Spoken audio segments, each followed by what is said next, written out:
Hát figyelj, szerintem én egy fantasztikus középiskolába jártam, ezt akkor úgy hívták, hogy II. Rákóczi Ferenc gyakorló közgazdasági szakközépiskola, és egy fantasztikus igazgató vette át pont azokban az években a sulit, amikor én oda kerültem. Emlékszem a felvétel, ugye általános iskolában tudod, mi még orosz tanultunk, pont annyira szerettem, mint bárki más, és nyilván sokkal inkább vonzottam a nyugati nyelvek iránt, és felvételén feltették a kérdést nekem, hogy németet vagy oroszt szeretnék tanulni, ugye lehetett választani, a félosztály oroszos volt, a másik félosztály pedig németes, és kérdezték, hogy hát jó lesz az orosz, és ott volt ez a pont, hogy most bátornak kell lennem, és ki kell mondanom azt, hogy nem az orosz, nekem az nem lesz jó, hogy németet szeretnék tanulni. És voltam olyan bátor, és kimondtam, és mondtam, hogy én németes szeretnék lenni, és betettek a német szakra, úgyhogy én németet tanultam. Az angol nekem elég későn jött az életembe egyébként már így a munka kapcsán, amikor elfogytak az amerikai és angol beszállítóimnál azok az igazgatók, akik németül beszéltek volna, akkor el kellett kezdenem komolyan venni az angol tanulást. Úgyhogy német szakra jártam, egy idegen nyelvű levelezőnek hívták, akkor még a külker szakasz nem indult el, úgyhogy én utána csináltam egy felsőfokú külkeráruforgalmit, mert nagyon érdekelt a külkereskedelem, és egyáltalán a világ már akkor nagyon érdekelt. Tudod, ez még 89 előtt van, mert 89-ben érettségiztem, és akkor még nagyon be voltunk zárva a vasfüggöny mögé, nem lehetettem csak úgy kimenni, devizalap, minden, tehát ilyen izgalmas dolgok voltak, hogyha valaki akár csak Ausztriáig át akart menni.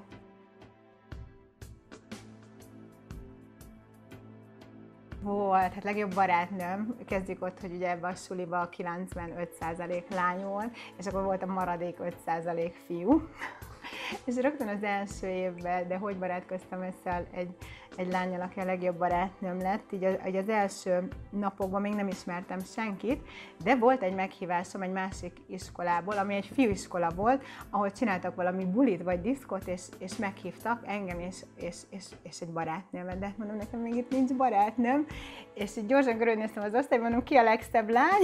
Bernadett volt a legszebb lány, hát mondom, nyilván egy szép lányal kell, hogy érkezzek, és egyébként Berninek a lelke is gyönyörű volt, és onnantól kezdve mindig egymás mellett ültünk, együtt készültünk fel az érettségire, és ő lett a legszebb lány, lett a legjobb barátnőm.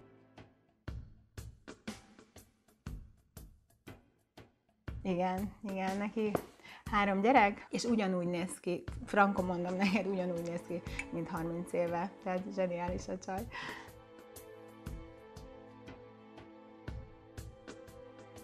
Én a jó tanulók táborát erősítettem. Miért? Nekem muszáj volt jó tanulnom, én hogyha azt szerettem volna, hogy valami új dolgot, vagy szép dolgot megvehessek, akkor azt nekem saját pénzből kellett megvenni, mert anyukáméknak nem volt rá pénze. Úgyhogy nekem kellett hajtanom azért, hogy 4-5 fölött legyek, és kapjak ösztöndíjat. És akkor az ösztöndíjból tudtam magamnak megengedni egy új farmert, vagy egy új kabátot. Úgyhogy én jól tanultam, mert muszáj volt. Nagyon jó tanáraim voltak, és egy nagyon jó szellemiségű iskola volt. Emlékszem, hogy az iskola miatt jutottam el először külföldre, mégpedig repülővel, és akkor képzeld el, volt még olyan, hogy NSK és NDK. Nyilván mi NDK-ba mentünk, és nem NSK-ba, tehát a Németországnak a keleti felébe, építőtáborba, ahol megint csak lehetett pénzt keresni, és ezt a pénzt el tudtuk költeni, és ez nagyon nagy örömet okozott fogunk számára. Epret szedtünk, meg cseresznyét, és akkor ültem életemben először repülőn, ezt több nyáron is megismételtük, ezt az építőtábort. Ott kezdtem el magamat komfortzónán kívülre nyomni, mert hál' Istennek olyan volt a közeg, meg a lehetőségek. Emlékszem például az iskolanapokra olyan feladatokat kaptunk, hogy magunk se tudtuk, hogy ezeket mind képesek vagyunk megcsinálni, vagy emlékszem a nyári táborokra. Egy sztorit Egy sztorit elmondok, tudod, a nyári tábor már bent az erdő közepén, sátorba, már annyira kívánsz egy zuhanyt, és akkor a PG tanár az nagy fazon volt.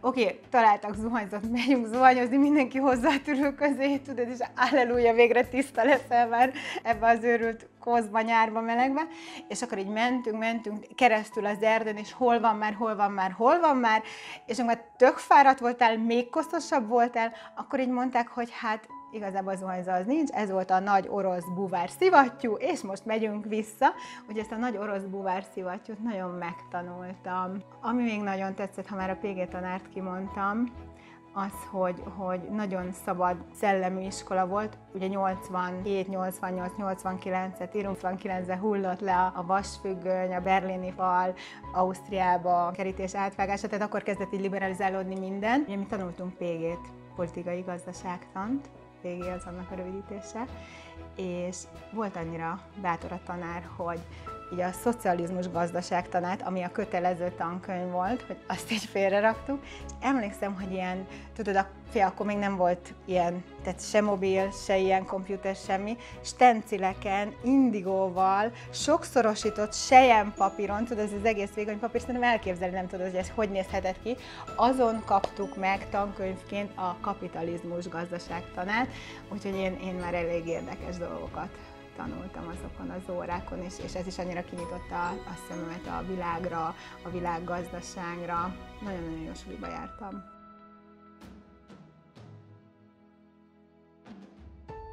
Sajnos csak 1 évig volt filozófia óra. És ugye a filozófia óra rögtön az legelső alkalommal belopta magát a szívembe. Nem tudom, hogy miért annyira rá tudtam rezonálni arra a témára, és utána úgy sajnáltam, hogy nincs több filozófia óra, minden más órával mentünk tovább.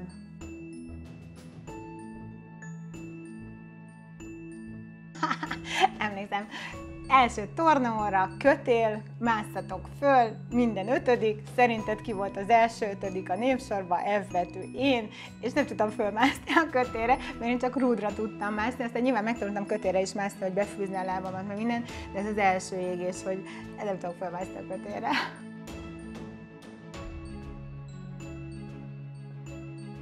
Igen, talán az egyik nagynéném volt nagyon nagy hatással rám. Már akkor csodáltam, és azért is akartam német szakra menni az unokatesómat, aki együtt élt velük egy házba Csillaghegyen, mert ez a nagynéném külkereskedő volt. És állandóan utazott, repült olyan helyekre, mint Pakisztán, ment bőrt venni, nagyon sokat járt Ázsiába, aztán bőrt vettek, kesztyűt exportáltak, tehát külkereskedelembe dolgozott, és annyira csodáltam őt, egyébként egy nagyon csinos, nagyon okos nő volt, nagyon felnéztem rá. Lehet, hogy ez így bekúzta magát az életembe, és ezért keveredtem én is így a külkereskedelem irányába. Mai napig tartjuk a kapcsolatot, férjével együtt már 80 fölött vannak. És tudod, szokták azt mondani, hogy egy életet előre élünk, de csak visszafele lehet megérteni. És annyira jó látni az ő életüket, egy annyira szép életet éltek, és élnek még mindig 85 évesen. Nagyon odafigyelnek az egészségükre, nagyon odafigyelnek arra, hogy nagyon szeretnek utazni egyébként. Olyan cukik mondták, hogy ahogy idősebb leszel, szerintük először menjél messzebbre, mert már 70-80 fölött egyre kisebb távokat tudsz megtenni, és akkor elég már így a belföldön vagy Európán belül utazgatni, de hihetetlenül műveltek, szellemesek. Tőlük van például az opera szeretete, ami így bejött a mi családunkban, nekünk is volt operabérletünk, úgyhogy egy nagyon inspiráló idős házaspár.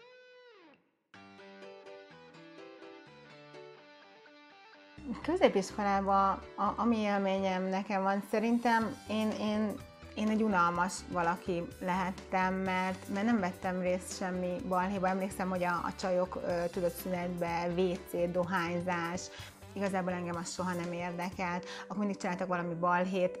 Emlékszem, amikor ennek legelőször én voltam az alanya, eldugták az uzsannámat, tudod, nap végén találtam meg, éhes maradtam, de igazából így pont leszartam, tehát nem váltott ki belőlem reakciót, és így ezáltal abba hagyták, tehát nem tudtak felhetszelni, nem érdekeltek, meg volt valahogy a saját világom, meg az a saját érdeklődési köröm, meg az a néhány ember, akivel én akartam barátkozni, és akivel jól éreztem magamat, amúgy ez a mai napig így van. Tehát, hogyha én valahol nem érzem magam jól, egyszerűen onnan arrébb megyek, és olyanokkal veszem magam körül, akikkel jó. Ez a klasszik 5 ember átlaga vagy, és akkor már miért ne olyan jó emberekkel vegyük magunkat körül, akikkel jól érezzük magunkat.